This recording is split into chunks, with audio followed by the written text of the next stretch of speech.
So, is the President of the United States a king? It's a question that's actually sparked a massive protest movement. But the family right at the center of this firestorm? Well, they claim the exact opposite is true. So today, we're going to dig into two powerful and completely contradictory stories about power in America. I mean, it seems like a pretty simple question, doesn't it? But you know what? The answer you get really depends on who you ask. This very question is the dividing line in one of the most intense political fights of our time. So let's explore both sides, and we'll start with the protest that puts this question front and center. Okay, first up, let's look at the No Kings protest movement. And look, this isn't just a handful of people we're talking about. This is a large-scale, organized effort with a very, very clear message about what they see as a dangerous shift in American politics. You know, from the organizers' perspective, they see themselves as basically a last line of defense. They argue that widespread corruption and these authoritarian policies are seriously eroding American democracy. And these demonstrations, well, that's their way of fighting back.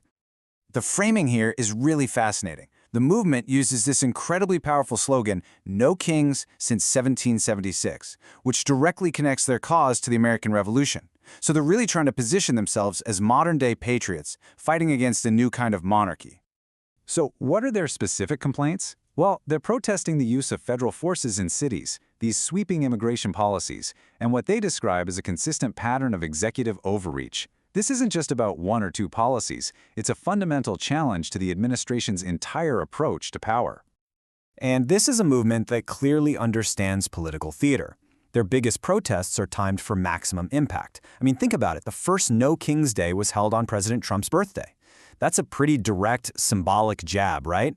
And the second one took place during a government shutdown, which just amplified all that political pressure. Okay, so that is a powerful, compelling narrative, right? A people rising up against the king. But then the source material just flips the script completely. It asks us to consider a totally different reality, one that questions the very foundation of that king narrative. So how does the other side see it? The counterargument is actually pretty simple. It's like, wait a minute, would a real king be fighting the system? No, they'd be the system. They'd be above the law, above the media, not a target of them. So the key thing to understand here in this counter-narrative isn't just one or two things. It's what the source calls this sustained, multi-front attack against the family. And we're going to break down the evidence they present into four distinct categories. First up, the legal battle. The claim here is that the family has faced a relentless onslaught from the justice system. And we're not just talking about one or two lawsuits. We're talking multiple indictments, felony charges, 2 impeachment proceedings, constant investigations, FBI raids, and even moves to target their assets. And to put a number on it, the source points to a staggering 91 felony counts filed against Donald Trump personally. And the argument they make is, look, could a real king, a genuine authoritarian, actually be hit with this kind of legal assault from inside his own country? And the legal scrutiny didn't stop with the president. Get this, his son, Eric Trump, personally received 112 subpoenas. This is presented as evidence of a massive, continuous investigation that was targeting the entire family and their businesses. The source also really goes on to emphasize just how personal these actions were.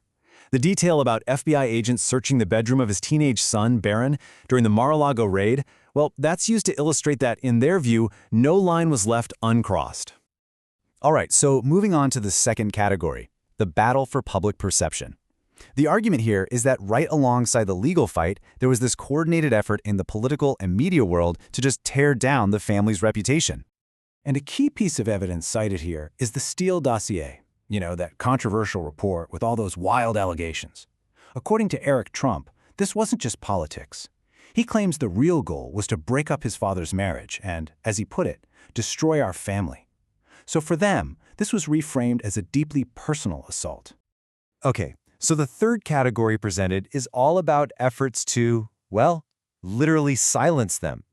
The argument is that a king would control the conversation, not have his microphone taken away. And the source lays out some pretty clear examples here, getting kicked off all the major social media platforms, Twitter, Instagram, Facebook. Then there were the active efforts in multiple states to remove Donald Trump from the 2024 presidential ballot. And on top of all that, court-imposed gag orders that prevented them from speaking out about their legal battles.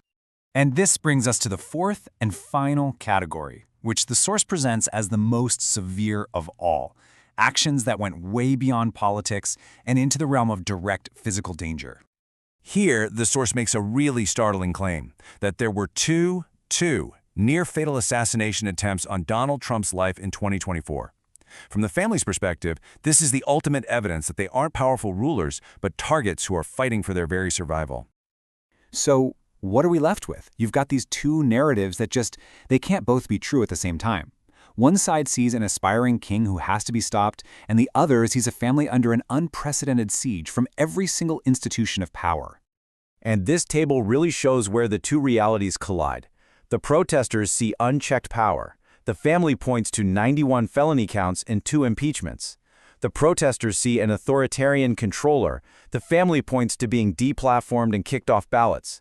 The claim of being above the law is met with the reality of FBI raids and 112 subpoenas to just one family member. And this is where the source material leaves us. It doesn't hand you an answer, it just leaves you with this one huge question that kind of challenges you to look past the slogans and weigh the evidence for yourself. Could a true king, a real absolute ruler, actually be treated like this? And that's a question you have to answer for yourself.